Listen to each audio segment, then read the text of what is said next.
Hey everybody, it's Austin Ward for Lettermen Row, back with another BuckIQ with former Ohio State tackle Reid Fragel, breaking down some Ohio State spring offensive line play. And Reid, we've touched before about just some of the difficulties of going through spring when you're a lineman and some of the mixing and matching that the Buckeyes are having to do. They had to deal with some of that with the injury late last season, and Joshua Alabi stepped in there. Guy gets a start in the Rose Bowl, you win. That tells you that he might have turned a little bit of a corner in his career. Yeah, absolutely, and I think that is the best stage for something like that to happen. So moving forward with Coach Day and the staff there, I think they're going to have every bit of confidence in him that he can perform this entire season whenever needed. When you look at, this guy, it hasn't been easy for him. He's had to fight for everything that he's earned. What is it like for a lineman to, you're looking at a battle here at tackle. You know that Thayer Munford's probably going to be on the left side. And at the right side, you have Nicholas Petit-Frere, Brandon Bowen. Maybe Alabi fits in there in the competition. If you got four guys competing there for those two spots, what is it like to go through a practice, deal with these guys on a day-to-day basis when you know you're competing and only two guys get to be on the field? Yeah, well, I immediately think back to my senior year moving from tight end to tackle, and it was me and Taylor Decker kind of going neck and neck, and it was a friendly, competitive atmosphere.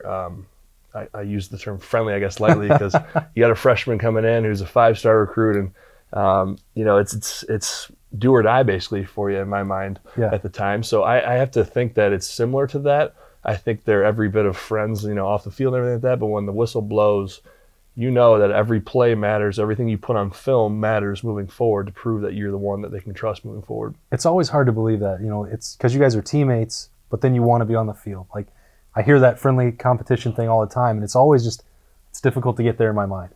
Yeah, and I think back on it, and there's definitely a difference with how you communicate and interact with somebody between the lines. And once the practice is over, obviously you guys get along fine. But I vividly remember there's a drastic difference of how you treat one another. And there's a competitive edge feel to I guess how you interact with those guys you're competing with during practice. Right. Joshua Alabi in the middle of that competition, he wants to be on the field. Got there in the Rose Bowl, so you win a game, that's going to feel pretty good. Reid's going to break down just what Joshua was doing there as Ohio State won the Rose Bowl to start off this Ryan Day era, so to speak. So let's roll the tape.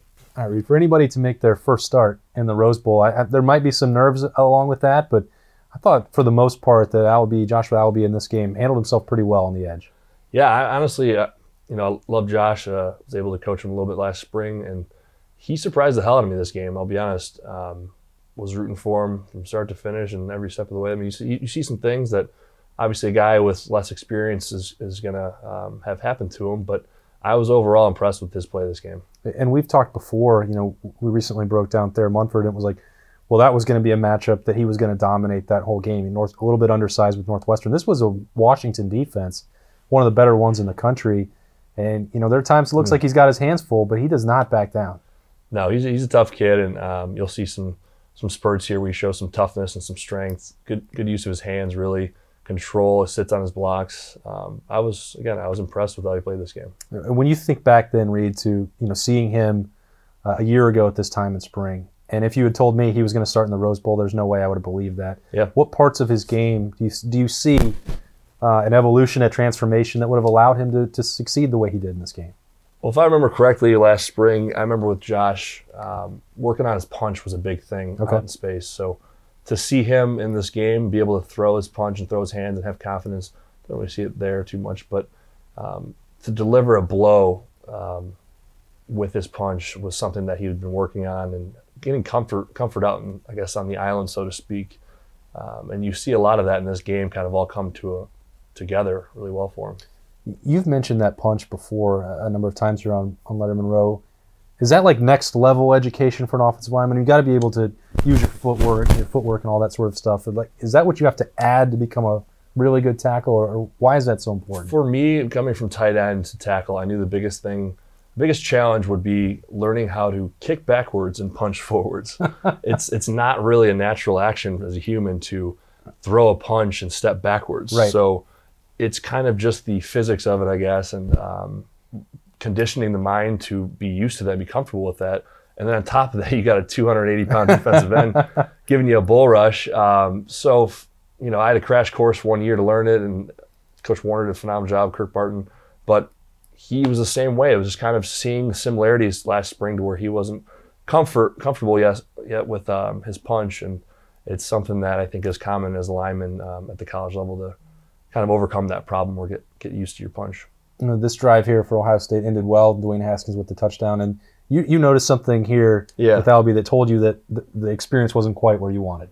Yeah, this is, I think, just a situation where you see your defensive end drop and immediately your head snaps inside to where you're going to get a 3-tech looping outside on a stunt to where you can help your guard there and kind of deliver a sauce the ribs block, so to speak, is I think what we used to call it. But as a left tackle who's experienced, you'll recognize that right away, where him here, it's a little bit of a delay. He kind of isn't sure, and he does come back. But like I said, experienced left tackle, maybe Thayer out there would see that and snap back inside with some violence. You kind of see him come back a little bit timid.